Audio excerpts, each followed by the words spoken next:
명륜해화이와 종로 1사가 지었구 이수견 의원입니다. 첫 번째 질문입니다. 종로구청장은 우리 구민의 생활체육 진흥에 관한 시책을 마련하고 구민의 자발적인 체육활동을 건장 보호하고 육성하여야 하는 책무가 있습니다. 또한 구민의 거주지와 가까운 곳에서 쉽게 이용할 수 있는 생활체육시설을 설치 운영하여야 하는 의무를 갖고 있습니다. 그리고 이를 위해서 생활체육대회나 행사의 개최, 생활체육 동호인, 생활체육회나 종목별 연합회 등 각종 생활체육 단체의 활동과 육성을 지원할 수 있습니다. 또한 체육진흥에 필요하다고 구청장이 인정하는 행사 시에는 이러한 체육시설의 사용료를 감면할 수 있는 규정도 마련되어 있습니다. 이에 우리 종로 구민의 건강 정진과 생활체육의 활성화를 위하고 조례로서 정하고 있는 구청장의 책무를 충실히 이행하기 위해서 생활체육단체가 체육관 등 체육시설을 사용할 때 사용료를 일부를 감면하거나 지원하여 줄 것을 제안하는 바입니다. 먼저 우리고 각종 생활체육 대회 중 연합회장기 대회 시에도 시설 사용료를 전액 감면하여 주실 것을 제안합니다. 현재 각종 구청장기 생활체육 대회 시에는 체육시설 사용료를 전면 감면하고 있으나 연합회장기 대회 시에는 유료로 사용하도록 하고 있습니다. 우리구 생활체육진흥조례에 따르면 우리 구에서는 생활체육대회를 개최하기 위한 지원을 할 수 있으므로 연합회장기 대회 시에도 시설 사용료를 전액 감면함이 타당하다는 것이 주민의 입장인데 구청장님은 생각은 어떠하십니까? 종로구 생활체육시설의 설치 및 운영 조례에 사용료 감면 규정 개정이 필요하다면 조례 개정을 추진하겠지만 그 이전에 구청장님의 의견을 묻고자 합니다. 다음으로 우리 구에는 우리 구민의 문화복지 정진과 건강 여가 선용을 위하여 체육관, 테니스장과 같은 체육시설이 있습니다만 계속 증가하고 있는 생활체육 동호인의 활동이나 구민의 체육활동을 수용하기에는 턱없이 부족한 시설입니다. 그러다 보니 우리 구 주민이나 생활체육 동호인들은 인근 학교 운동장이나 체육관 등 체육시설을 임대하여 사용하고 있는 실정입니다.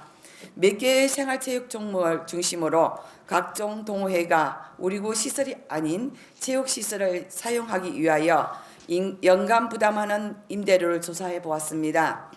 조사 결과 축구 종목 동호회에서 지출하는 학교 운동장 임대료 연간 3,100여만 원이 넘었습니다.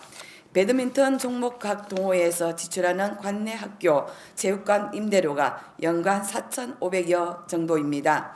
테니스 종목은 학교 테니스장 임대료 약 1천만 원 정도, 농구 종목은 우리구 시설이 아닌 체육관 임대료 연간 약 2천만 원 정도, 야구 종목은 초등학교 운동장 임대료 연간 약 2천만 원 정도가 지출되고 있었습니다.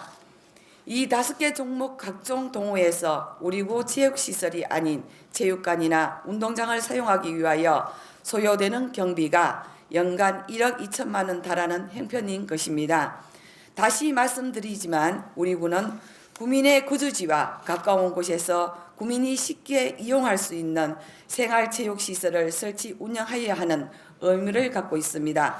그러나 우리 구 여건상 그러한 시설을 갖추지 못하여 생활체육을 하시는 주민들에게 부담을 주는 것은 우리 구가 너무 무책임하지 않은가 생각합니다.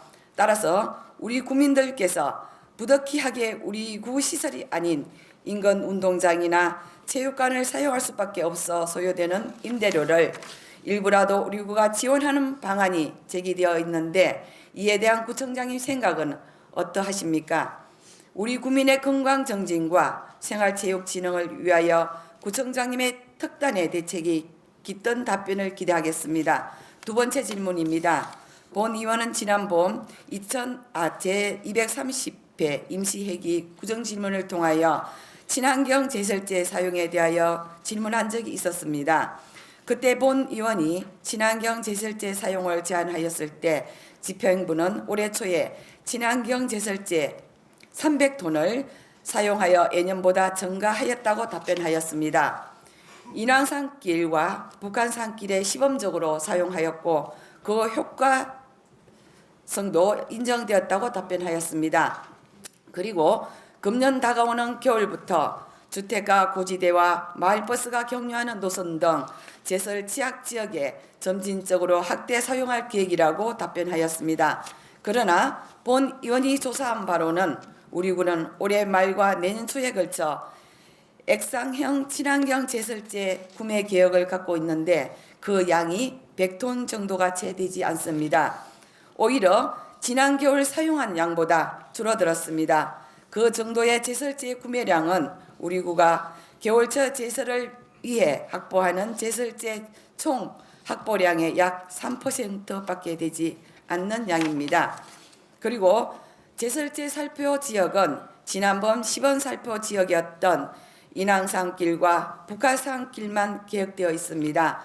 지난 답변에서 제설 취약 지역의 친환경 제설제를 점진적으로 확대 사용할 계획이라고 했던 답변과 틀린 계획인 것입니다. 불과 몇 개월 만에 친환경 제설제 사용 계획이 바뀐 연유가 무엇인지, 친환경 제설제 사용을 더욱 정대시킬 의향은 없는지 상세하게 답변해 주시기 바랍니다. 세 번째 질문입니다. 우리 구의 폐기물 불법 투기 문제는 오늘 내일의 문제가 아닙니다. 조사에 따르면 지난해 우리 구 무단 투기 단속 실적만 1만 6천여 건에 이르고 우리 관내 상습 불법 폐기물 투기 지역이 8곳이 넘는 것으로 파악되고 있습니다. 이에 일부 지방자치단체에서는 이러한 폐기물 불법 투기 문제를 해결하기 위하여 말하는 CCTV를 도입하여 설치하였는데 그 효과를 톡톡히 보고 있다고 합니다. 즉 말하는 CCTV란 사람이 다가가며 감지 센서가 작동하여 CCTV가 녹화 중입니다. 쓰레기를 불법으로 버리면 100만 원 이하 과태료를 부과한다는 안내 방송을 하고 투기자의 영상을 녹화한다고 합니다. 이러한 CCTV를 우리 군에 상습적으로 폐기물 불법 투기가 이루어지고 있는 곳을 중심으로 설치할 용의가 있다고 봅니다. 이와 더불어서 불법으로 투기된 폐기물을 투기자를 끝까지 추적하는 시스템을 만들어야 한다고 생각합니다. 구청장님, 현재 불법 투기된 폐기물은 어떻게 처리하고 있습니까? 폐기물 불법 투기를 근절시키고 보다 더 깨끗한 종로거리를 만들기 위하여 말하는 CCTV를 확대 설치하실 용의는 없으십니까? 네 번째 질문입니다. 네 번째 질문은 동영상으로 대체하겠습니다. 보고 계시는 동영상과 같이 도로가 많이 훼손되어 간초활동을 찾아오는 시민들에게 눈살을 찌푸리고 있습니다. 이 대리석으로 포장한 그 도로가 많이 문제되고 있습니다. 주변 상인들께서도 도로 훼손된 지 오래되었는데도 불구하고 아무런 조치가 없다고 지적하고 있습니다. 하루빨리 훼손된 도로를 보수공사하여 깨끗한 환경을 조성해 주시길 바랍니다. 아울러 성균관대, 여기 지금 동영상 없습니다만은 주변 역시 대리석으로 도로 포장이 되어 민원이 많이 발생하고 있는데 어제 주민자치위원회에서 그 지적을 받았습니다. 우리나라는 사계절로 인하여 대리석으로 도로 포장한 것은 맞지 않다고 합니다. 아마 이상으로 구정 질문을 모두 마치겠습니다. 경청해 주셔서 감사합니다.